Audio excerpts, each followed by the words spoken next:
Hello, everyone, and welcome back to not only another day here at the Damage Report, but another week as well. A week where we're gonna do something kind of like what we did at the end of last week. We're gonna spend a bit of time with the evil stepsister dragon, Francesca Fiorentini. Francesca, welcome back to the show after such a brief break.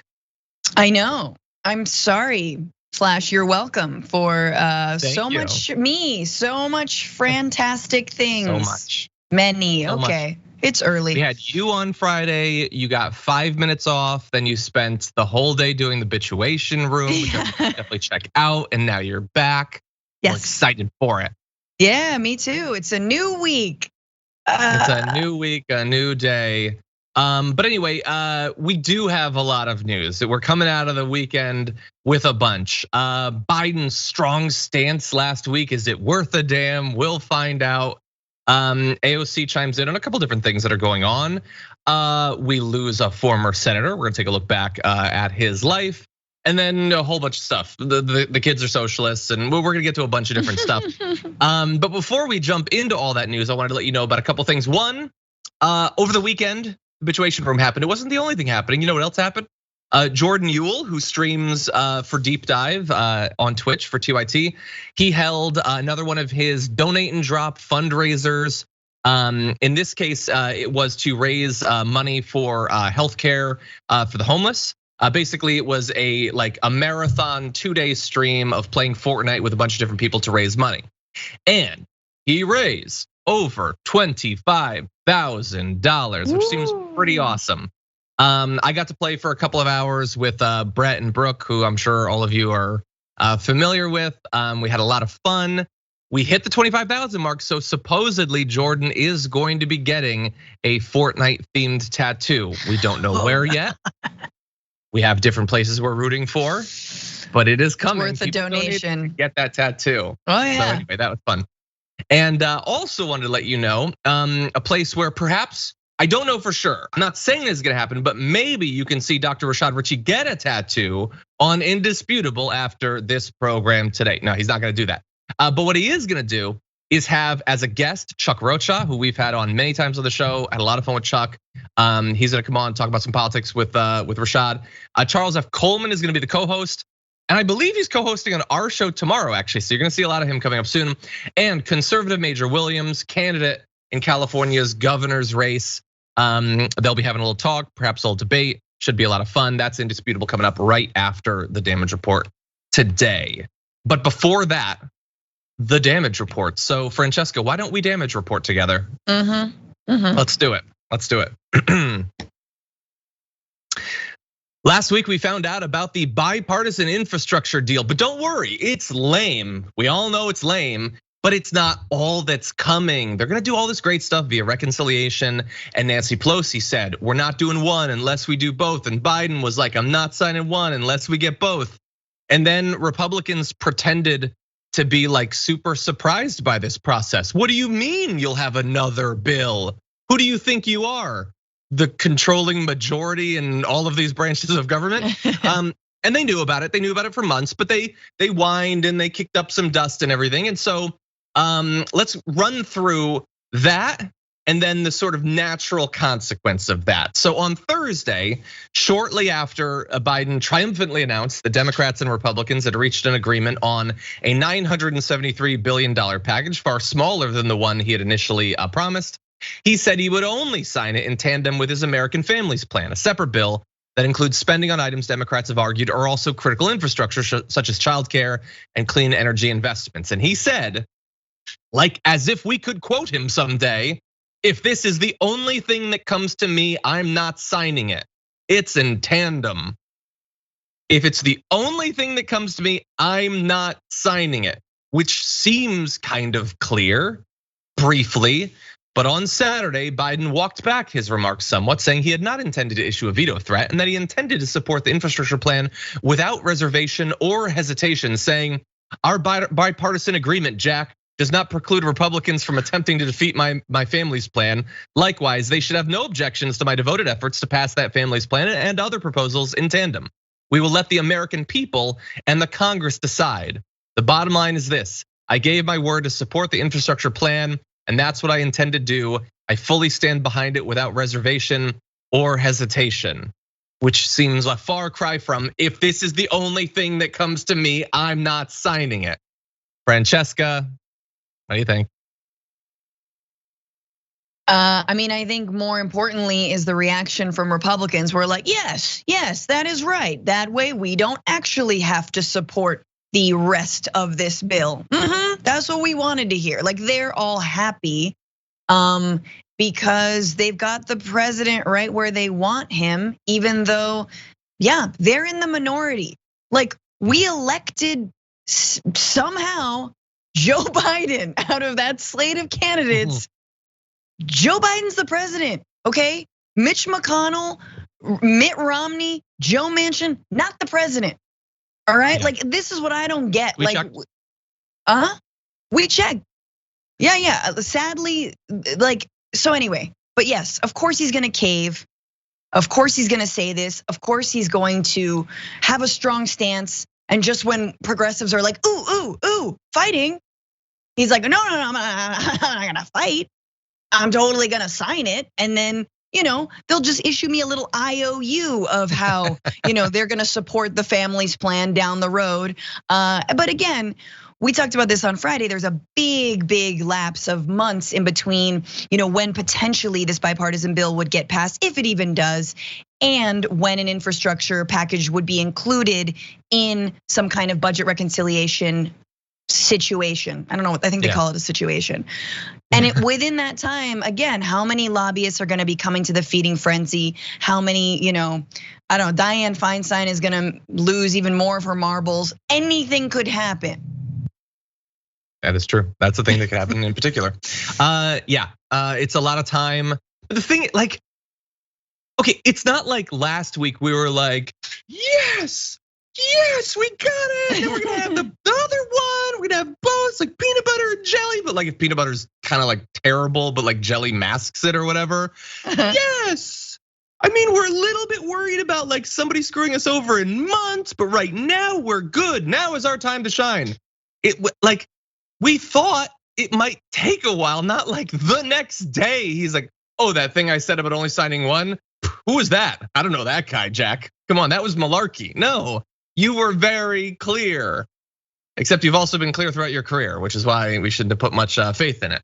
So anyway, what I do trust in that statement he made is this: we will let the American people and the Congress decide. I mean, he doesn't mean that literally. After all, they did. The American people decided. Somehow, I want Biden. Give me some Joe. And you know what? A Democratic Congress too. Let's get one of them. And then, oh wait, they're gonna need the Senate to do this? Let's do it. Wait, it has to come through Georgia? You need you need 2 Democratic senators in Georgia? We'll give you them. Yeah. We'll give you those. The American people decided and decided and decided. They can't decide anymore. But what he really means there is, like, you guys, these Republicans are like really being mean to me. Like, I need you to be at least as mean, or I'm gonna fold on this thing. I think that's what he's really saying. Yeah, it is so specifically pathetic. It is so pathetic.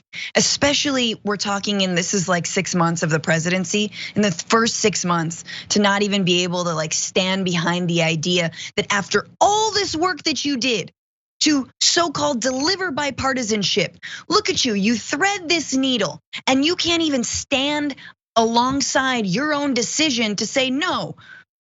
Republicans, you gotta go along with the family's plan. And Democrats, you gotta go along with a crappier infrastructure plan, but we're gonna get to it later. Like, that's okay, cool. You've established your position. That's fine. It's not one I would have. It's not one I necessarily support, but it's one that he carved out for himself. And now to say, no, I'm not saying I would veto it or wouldn't sign it, right?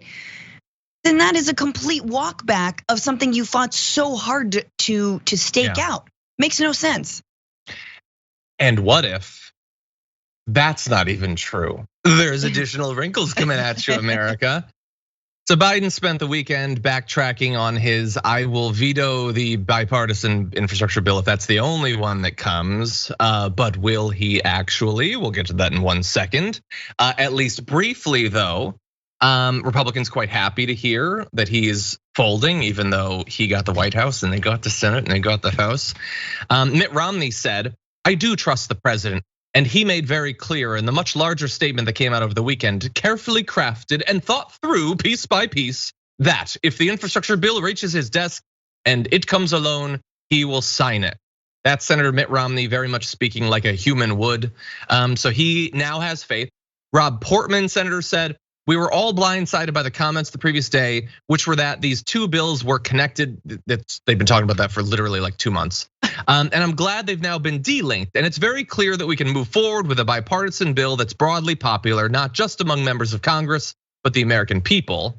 So they're very happy about that. So like, I think, look, it's only fair, they should be delinked. So we took everything we didn't like out of the bipartisan bill, and we've at least implied we won't filibuster it. Now it's delinked from that other one that now includes all the stuff we didn't like. Who's to say whether we'll filibuster it or not? I don't know where to put my money. So yeah, like, and Biden is fully aware of this. The Democrats are fully aware of it. Nancy Pelosi, who so far hasn't backtracked, is fully aware of this. So if they delink it, they know exactly what that means. What that means is maybe you get the bipartisan one, but you 100% put every cent you have on it, do not get the reconciliation bill. That seems fairly clear. We will see.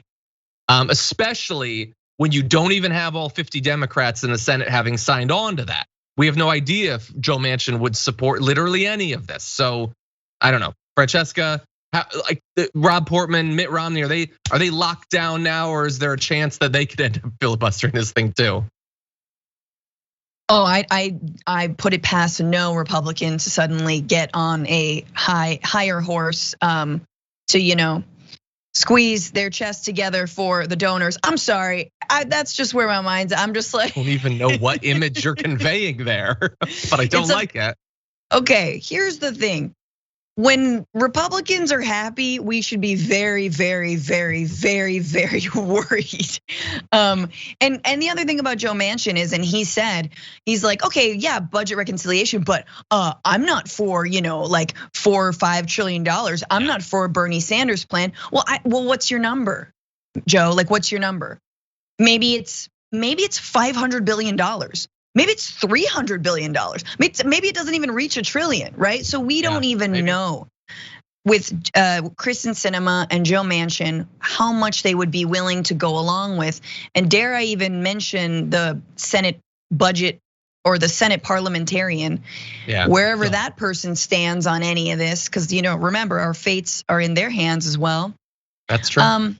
Can I piggyback on what you said about what his number is? Well, we don't know exactly. Obviously, a number only means as much as what is actually in that number. But you might recall on January 19th of this year when Senator Joe Manchin called for up to $4 trillion in infrastructure spending. And when that came out, I was like, no, there's no chance he actually means that, because he said that, got all the headlines like, oh, Joe Biden's infrastructure plan, that's tiny, I want a bigger one. He has never reiterated that since then. So we'll see. Now all of a sudden, a couple $1 trillion is too much. Like, we don't know what his final number is going to be. But like I said, there's a little bit of nuance here, and that is this. On CNN's State of the Union, White House advisor Cedric Richmond repeatedly avoided directly answering whether Biden would sign the bipartisan infrastructure bill if it landed on his desk alone, saying, quote, "I don't think it's a yes or no question." Well, no, it definitely is a yes or no question. You clearly don't want to answer it, whether because you're worried about scaring the left or you're worried about scaring people like Rob Portman and Mitt Romney. But it definitely is a yes or no question. Are they linked? Are they delinked? Those are two very different situations there. He was super clear that they were linked. Now he's trying to make it seem pretty clear that they're not linked. But now you're saying, who's to say, words are social constructs. Are they linked or not? I feel like if we're gonna wait the next 3 months before a final vote, we should at least have some idea of what's gonna happen during that time. But Francesca, I'm gonna throw one more thing out there. And that is that they're obviously worried about Republicans not supporting this, the 10 Republicans that they need. But bear in mind, there are some Democrats that are not happy with the way this is going. Bernie Sanders reiterated yesterday, I believe this was, yes, saying, let me be clear, there will not be a bipartisan infrastructure deal without a reconciliation bill that substantially improves the lives of working families and combats the existential threat of climate change. No reconciliation bill, no deal. We need transformative change now. So he's trying to be pretty clear there too. I am inclined to trust him more. We'll see what happens over the next 3 months. But Rob Portman deciding he's not going to vote for this is not the only thing that Biden needs to worry about. Any final thoughts? I mean, that sort of seems to me like it hints that maybe there is a progressive bloc. And I know that the Congressional Progressive Caucus has been, very vocal about this and making sure that there is a budget reconciliation deal along with the infrastructure bill, but maybe that they'll withhold their votes. And I would say that if Republicans are threatening to withhold their votes, and the Joe Manchins and the Krysten Sinemas who are standing next to the president with this infrastructure bill just beaming like, oh, look, he chose us, oh my God, even though we're the worst people. Then progressives should as well, then, because I'm not convinced, and I hate to say this, I think that if none of this passes, it would be bad. I don't think it would mean that all of this is dead, if that makes sense. It would be, I'm not gonna, again, I think that some deal is better than absolutely nothing, but I also don't feel like none of this stuff could get passed ever again. Like this is our only chance, which is how everyone sort of makes it seem, especially those who have the most to stand to gain. And I don't mean the American people, I mean politicians and their donors. Yeah.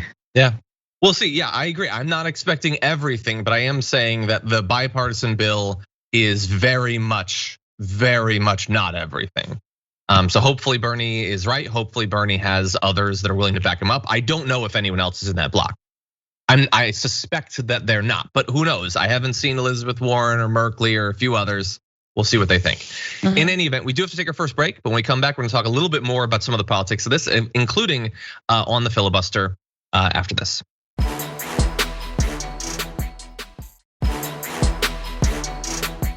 Anyway, we got a lot more news to get to, Francesca. You ready for this? Okay, let's do it. Representative Alexandria Ocasio-Cortez was on with Chuck Todd, because that's a thing you apparently have to do. And she was asked about Krysten Sinema's argument against the filibuster, that it's important to have it because if you don't have it, then sure, you'll pass legislation, but then the other party will just come into power and they'll reverse it, and then you'll reverse their reversal, and so on and so on. Is that a reason to get rid of the filibuster, or to keep the filibuster, I should say? Here's what AOC had to say. It's essentially an argument of saying, well, why do anything at all in case something in the future may change it? Political systems all across the country, all across the world, pass legislation with majorities and they're fine. And frankly, here's the thing, is that Democratic legislation, once enacted, is popular. Republicans have tried to gut Social Security. They've tried to reverse the ACA. They've tried to claw back on legislation that has passed by simple majorities in the Senate, and they haven't been able to because Democratic policies are popular. And once they are enacted, they are very politically difficult to undo. And so, I do not believe in the defeatism of saying we will lose in the future, and this will automatically mean that anything we do now is going to be reversed, so we might as well not do anything now. Our job is to legislate. Our job is to help people. Our job is to do as much as we can. And even if that's the case, even if that is the case, wouldn't it be better to get people healthcare and voting rights for 3 years instead of 0 years? Even if you concede the point that I don't even think is true in the first place. Okay, AOC is making some great points there. They would occasionally cut to a wide shot and you'd see Chuck Todd just desperately trying to get in to derail it with some BS, but she persevered and got in some good points, Francesca. What do you think about that? Was there anything to Sinema's argument? No, and I think this is an argument that not just, I mean, well, somehow Sinema's already a Republican in my mind. Maybe I'm like foreshadowing for what she will become, but it is very much a centrist line, and you hear it parroted in the media all the time. Sort of this warning about the filibuster that, oh no, but if we change the filibuster, it's gonna come back to bite us in the end. And it's like, so we'll have enshrined voting rights, and we will have lowered the age of Medicare, to 60. Like, people will not die. There's a lot of things that can happen between now and whenever you're worried that like the Senate is going to change again, right? Or whenever you're worried that like Biden won't be reelected or whatever it is. Like, she's absolutely 100% right in both accounts, right? And she goes on to say essentially that the filibuster, that there's already a filibuster in the Senate because of how undemocratic and how unrepresentative the Senate is by its very nature. We've talked about this before, and I've even floated the idea like you should just skew, like if you're gonna keep the filibuster, then skew the Senate so there's more Democrats, since they literally represent however millions of more people. Something like tens of millions more people, right? So I'm glad that she's pointing out the structurally undemocratic things of this country. Last thing on Sinema has said in the same breath that she defends the filibuster, she says, the Senate is not the most functional place in the country. I think we all agree, it's got some hangups. It's like, but we need to support the filibuster. Like, what are you saying? That's the hangup. The Senate is literally, dysfunctional because of the filibuster. So we further enshrine it? No, you're insane. You're just saying word salad over and over again so you can appeal to whatever dark money groups are backing you in your next election bid. Yeah, 100%. And of course, like, I think AOC could have mentioned this. I'm not surprised that she didn't. Everything that Sinema said there, BS, not just BS because it's wrong, as AOC pointed out. BS in that she doesn't care about it. Like, she's making arguments that she does not care about, which is sort of like the trendy thing in politics and in media these days. Just say the stuff that you're supposed to say to continue to have the people who fund you like you. You don't have to mean any of it. You don't, and that makes so much of what we want to try to do pointless, because we want to rebut, we want to argue, we want to try to persuade, but you can't do that if they're not making arguments that they actually care about. You can't change someone's mind if it's not reflective of their actual mind. She doesn't care about this. She's just not interested in the government actually accomplishing anything. But if she were to be honest, then she would know that this is a recipe for sort of exactly what AOC was pointing out, not accomplishing anything. The Republicans are not waiting for a more bipartisan bill. They don't care to do anything. Yeah. And so you would just not do anything. And think about that. Like, imagine, why is she not 1% as scared of spending the next couple of years accomplishing literally nothing as she is of accomplishing something and then having the Republicans reverse it? Because I personally think if you are worried about Republicans getting in office, doing literally nothing is a weird way to ward that off. What you could do is pass popular legislation, which this is, make the Republicans stand against it, probably not successfully without a filibuster, but make them make the case. And if the American people do agree with the Republicans, then they'll vote them in.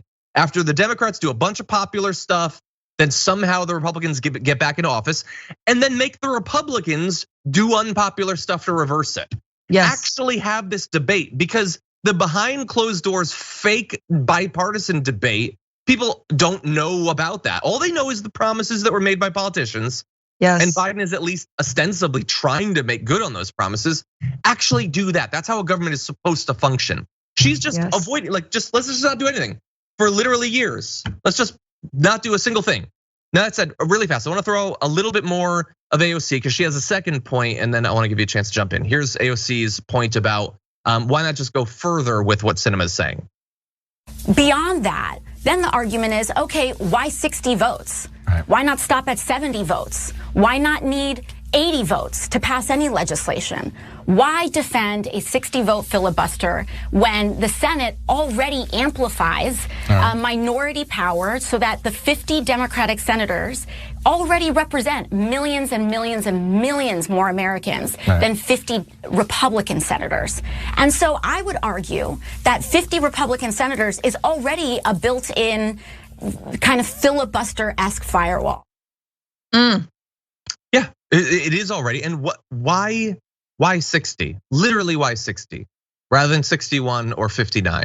It's not in the Constitution. It's not even the number that it's always been. It's certainly not the number now for things like bills that can get through via reconciliation or nominating and confirming judges. Yeah. So you can change it. They have changed it. Why are you so wedded specifically to 60? Why does that produce more bipartisanship than 65 or 55 or 51 or whatever? But again, it's a good point. It's logical. It makes sense. And it's completely beside the point and irrelevant because Sinema doesn't believe literally any of this.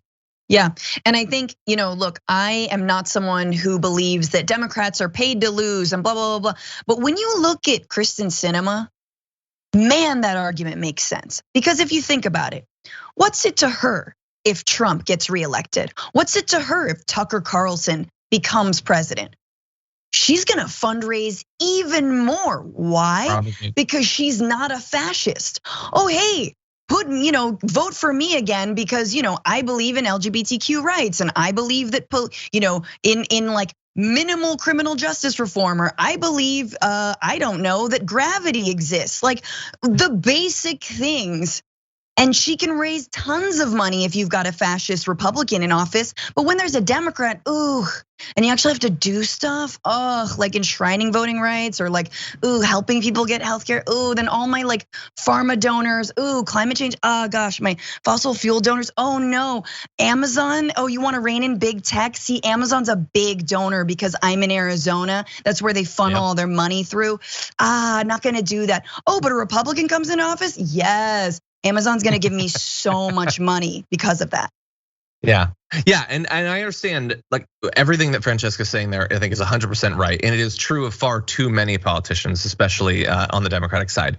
Don't fall into the easy, cheap, shallow like apathy of, and thus it must be true of literally every politician, which it is very much not. No, because you see, like I'm sorry, to that, a purity to that. No. You see AOC just being not that politician, right? She's called out Manchin directly. Now she's asked to reply to Sinema, and she's like, no, you know what? I'm gonna say it. So no, this is not about all Democrats at all, especially now that I think we've got an upstart of really wonderful Democrats. But it definitely is true of some of these centrists and moderates.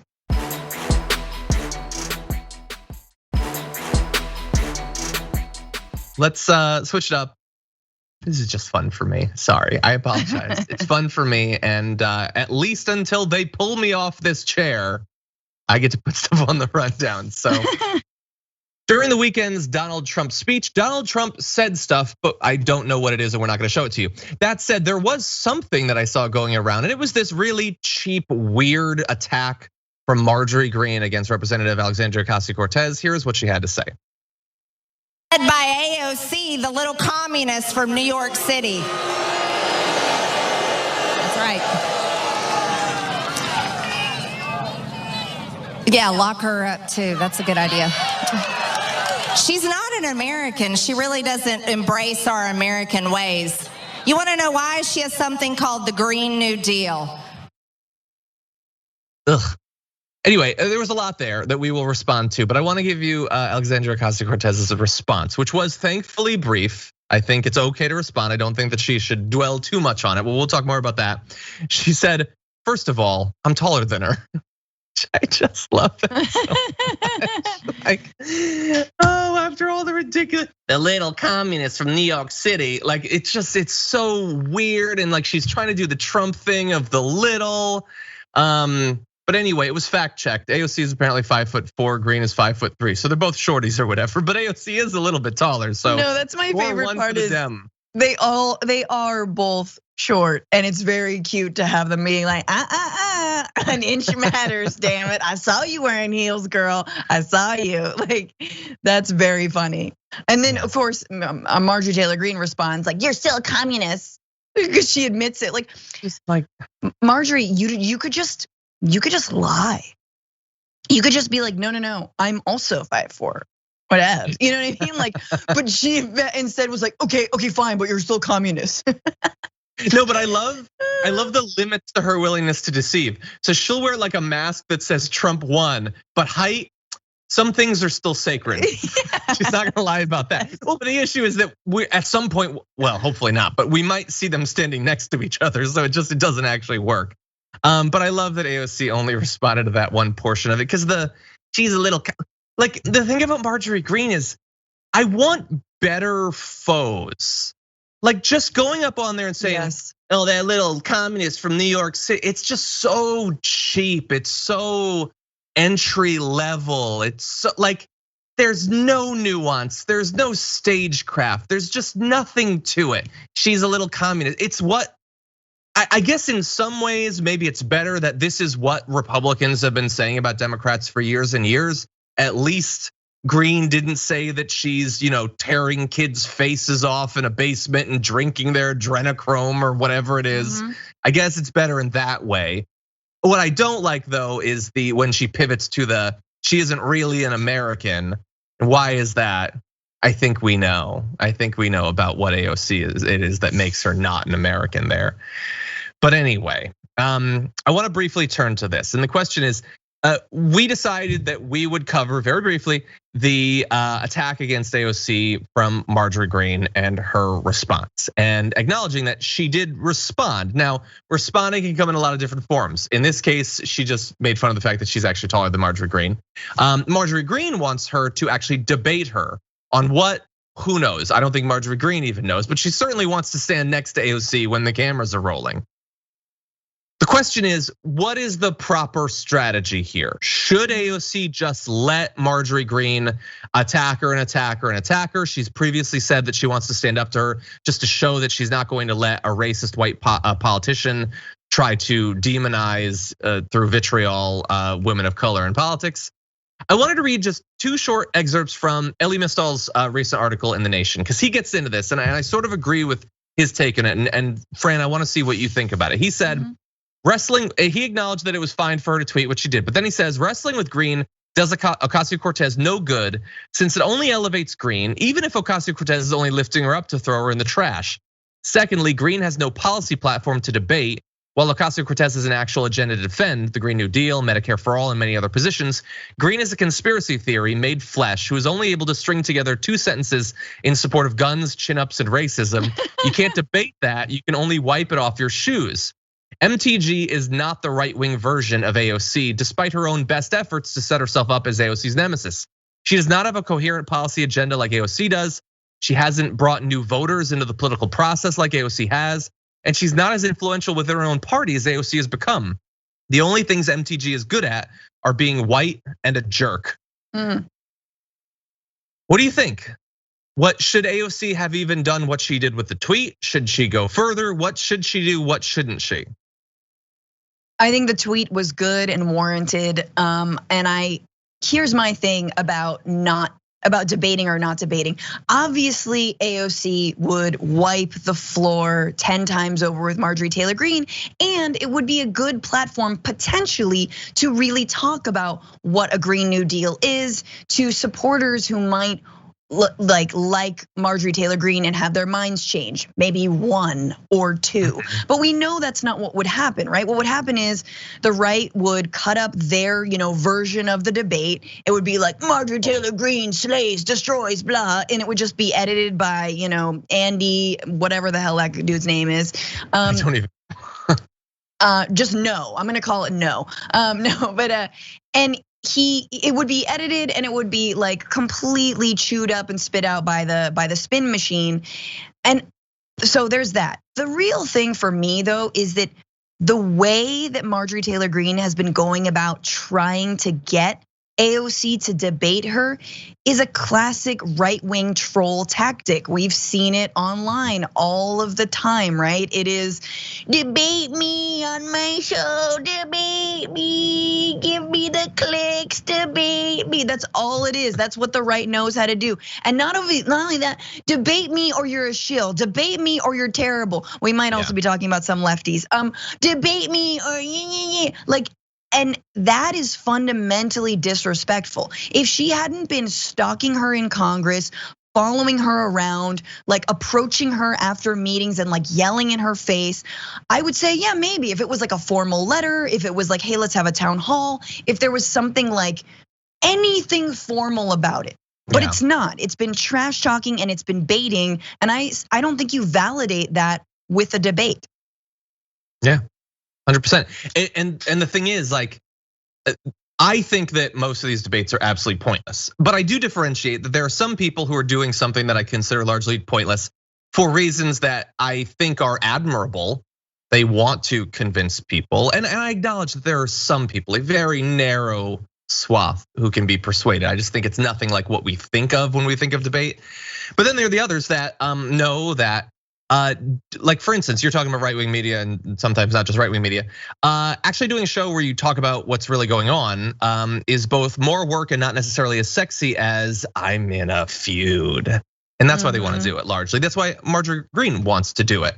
And that's not like AOC doesn't need that and doesn't want that. So I think so far she has done it the right way. She'll respond briefly to the attacks. She doesn't elevate her. She doesn't delve into the substance of the attacks as if it's there, I guess, whether she's a communist or not. I think that that's probably a good road to go down. Yeah. But that said, this debate stuff is popular. So I have a compromise. I think that AOC should agree to debate her, and then Marjorie Greene walks out, and then it's Sam Seder. Sam Seder walks out. It's not AOC. Now that I could watch. Oh, it's Sam Seder. Oh, what an epic nightmare. And by the way, a great, I think, just example of what you're talking about there, about the cutting up or whatever. Like, Crowder did run. He ran. And how many of his people did it convince that he's fake, that he's a coward, that he doesn't actually mean any of the debate stuff? I'm sure that there's a couple anecdotally, but he ran in as embarrassing a fashion as I've literally ever seen in one of these debates. And even that, I don't know how many people that's actually convinced. It's gotten lefties fired up. I like the memes, they're funny, and the songs and all that. Like, it's good for us. That's the sort of tribal thing that it does. But in terms of actually persuading people, has it? I hope so, but I don't know that I necessarily believe it has.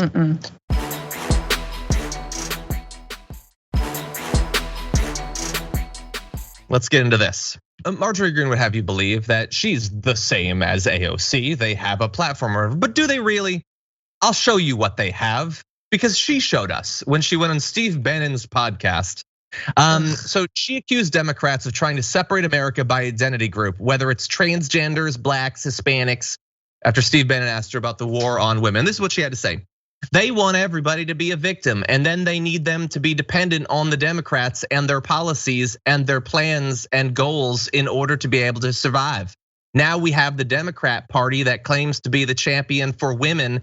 They claim that abortion is pregnancy rights, but instead that's killing a baby in a woman's womb. It's actually the worst scar a woman can carry for the rest of her life. Their war on women has gone beyond anything we can possibly understand. They are putting men. These are men, and I say they are playing dress up, and I'm not trying to offend anyone, but they are literally having an identity crisis. They are dressing up like women, and then they want to be recognized as a woman, which they are not. They never will be, and I refuse to recognize them that way. So that's just dumb person transphobia. That's all it is. And it's like the you're a little communist thing. So like you're the next big thing for the right. Obviously, you're gonna be against reproductive rights. You're gonna give the best argument against it. Their best argument is they claim that abortion is pregnancy rights, but instead that's killing a baby in a woman's womb. You do a really good, like I don't even want to attempt my Marjorie, because yours is actually really good, because it's lower pitched. It is kind of like sharper edges like that, and it's good. It's really good. I don't want it to be too good, but thank you. But that said, that's not even a nuanced version of the pro-life argument. They say it's one thing, but I say it's this. Okay, cool, I guess. And then they say they're women, I say they're men. Good. Let's have a clash of ideologies here for the fate of the civil rights of a group of millions of people. I won't say they're women. Okay, I'm just saying, like, again. Why come have better foes? Why come you can't sneeze with your eyes closed, huh? You say that's science, I say that's Q. Like that's, this is but see, here's what I will say. As much as I hate Donald Trump, Marjorie Taylor Greene makes you appreciate that he was a man of few words. Sure, he said them a lot, but his word cloud was very small. So he didn't actually explicitly be like, men are dressing like women. That's wrong. He's just saying, something strange. It's a little weird. Anyway, we've got to protect women. Like, he's just very vague. And the vagary, it comes from the same idiocy, but like Marjorie Greene, her idiocy manifests itself as just like saying the thing, 6 beers in on a porch in, I don't know, the whitest part of South Carolina. Like, that's her id is very dumb, and it's not projected in any kind of vagary or grandiosity or even like bombast that Trump's is, and it makes it. It just makes it all the more. Yeah, it just makes it all the more like bald faced and open. Yeah, and the reason I point this out is I don't get why it worked. Like, they've had better a-holes than this before. Like, this is an a-hole, but it's not even like a good one, like a clever one. Like, if Trump is, this is gonna be the weirdest comparison ever. If Trump is like the get out of a-holes, this is the Karen. Like, this is that like, it goes viral and you're like, I get what you're going for, but I don't think this is really right. It seems a bit over, like it's beating you over the head with it. I just don't get why it would still work in that way. You're talking about the Trump movie, is basically Jordan Peele. Yes. Yeah, but anyway, it is interesting. No, just that it is nice to see someone like this making their, like, truly. Look, this is what Republicans have been saying all the time. They just dress it up in Ivy League language, okay? So the fact that Marjorie Taylor Greene is just openly being a bigot and a homophobe and a racist is like, yeah, because that's what your party has sowed over the last 50 years. This is what you've essentially been saying. Nixon was saying this in private. Yeah, Marjorie Taylor Greene is your product, right? So don't dress it up in your, again, your Harvard degree or your law degree. It doesn't matter. This is still what it is. You want to take healthcare away from poor people. You want to make it easier to incarcerate people of color. You're as racist. You just know how to enshroud it in BS better. I agree. That just 3 towns: being white, being a jerk. Yeah, lacks the shrouding though. Anyway, we're going to take a break. When we come back, a former senator has passed away. We're going to talk about Mike Gravel's legacy after this.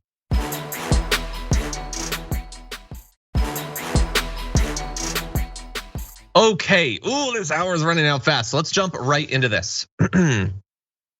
Former senator and presidential candidate Mike Gravel passed away over the weekend. We just wanted to briefly talk a little bit about his legacy, some of the things that he did. I mean, he's largely known for like reading literally thousands of pages of the Pentagon Papers into the congressional record, which would, like, that sort of thing would be huge now. Doing that 50 years ago or so, even bigger. So that's pretty amazing. He had this to say near the end: I'm the fellow that ended the draft. I'm the one that stopped the nuclear testing in the North Pacific. I'm the one that brought about the Alaska pipeline. I'm the one that released the Pentagon Papers and had to go to the Supreme Court because Richard Nixon was trying to throw me in jail. That's what I did 28, 29, 30 years ago. That was leadership then, and I was excoriated by the media at that point. I was a loose cannon. Well, right today, I've had the good fortune to live this long, and people look back and say, my God, were you a courageous leader? Well, that's the leadership you'll get when I become president of the United States. Now, can the American people stand that kind of leadership? That remains to be seen. So obviously that didn't happen, of course. And he's certainly a bold one anyway. Yeah, I want to just give a couple of these quotes that we had culled for this. So on the Pentagon paper says, people, human beings are being killed as I speak to you tonight, killed as a direct result of policy decisions that we as a body have made. Arms are being severed. Metal is crashing through human bodies because of a public policy. This government, at that point, he began to sob. One may respond that we have made such a sacrifice to preserve freedom and liberty in Southeast Asia. One may respond that we sacrifice ourselves on the continent of Asia so that we will not have to fight a similar war on the shores of America. One can make these arguments only if he has failed to read the Pentagon papers. That is the terrible truth of it all. And then of course goes on to read so much of it in the congressional record so that it can't be denied and all that. So we have more, Francesca, but what are your thoughts? Well, first of all, that the reading of the Pentagon papers barely happened, and Mike Gravel and Daniel Ellsberg worked together to make sure that he got a copy. It was like, I can't remember the specifics of it, but it barely happened. But it was so powerful to enter this like devastating information, which was essentially that one, the war had expanded, right? It expanded to Cambodia and Laos, not just Vietnam, but that also it was not going well. They were losing. The United States was losing, and yet we were still there. I believe that was some part of the revelation, and Congress wouldn't have heard about it.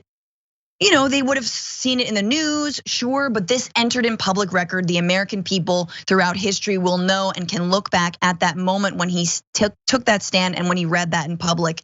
So again, these heroic acts that make you sort of the loose cannon, make you the weirdo, makes Bernie Sanders you were an independent. Yeah, he was an independent. That allowed him to rise above some of your partisan BS and actually, stand for something. Yeah, and like how much longer would it have taken? How many more lives would have been lost? Like these are obviously incredibly important questions. And it's not to say that like any politician, especially a politician who's been in the public figure for literally decades, the public eye for literally decades, not to say that we agree with everything they did, clearly. But we can admire, especially stances like this that are so consequential when it comes to war and American imperialism and all that. Now that said, I want to take you back to the 2008 presidential campaign and a debate where he did some calling out of other candidates. I think we have time for this. Let's go to that video. These people frighten me. They frighten me. When you have mainline candidates that turn around and say that there's nothing off the table with respect to Iran, that's code for using nukes, nuclear devices. I got to tell you, I'm president of the United States. There will be no preemptive wars with nuclear devices. To my mind, it's immoral, and it's been immoral for the last 50 years as part of American foreign policy. Let's use a little moderator discretion here. Senator Gravel, that's a weighty charge. Who on this stage exactly tonight worries you so much? Well, I would say the top tier ones. The top tier ones. They've made statements. Oh, Joe, I'll include you too. You have a certain arrogance. You want to tell the Iraqis how to run their country. I got to tell you, we should just play get out. Just play get out. It's their country. They're asking us to leave, and we insist on staying there. And why not get out? What harm is it going to do? Oh, you hear the statement, well, my God, the soldiers will have died in vain. The entire deaths of Vietnam died in vain. And they're dying in vain right this very second. You know what's worse than a soldier dying in vain is more soldiers dying in vain. That's what's worse. I mean, that's one of the best things I've ever seen on the debate stage, I think, right there. Okay, we don't have much more time, unfortunately, but Francesca, any other thoughts? No, I mean, that's super heroic. And I think it's really funny that he's calling out Biden, Obama and Hillary, who all wanted to continue the war, except for Obama, right? That's how he was distinguished. And I would argue with his longer conversation, that is what distinguished him from Clinton, was that Obama really did want to get out of Iraq and then did, and Hillary Clinton was not so sure, et cetera, et cetera. But yeah, good on him, yeah. And what a great way to point out the most ridiculous argument for staying in a war, which is, well, then all these the people who died, would have died for nothing. It's like, so we got to kill more people. Makes no exactly. sense. It's the sunk cost fallacy, but for something not important. It's not money. We're only talking about lives, basically. Yeah, you're 100% right. Yeah. I love that he called out Biden, and look at the moderator protecting him there, trying to like get him to back down. Isn't that weird? Anyway, thank you, our linear audience. The show goes on online though. We got more news for you after this.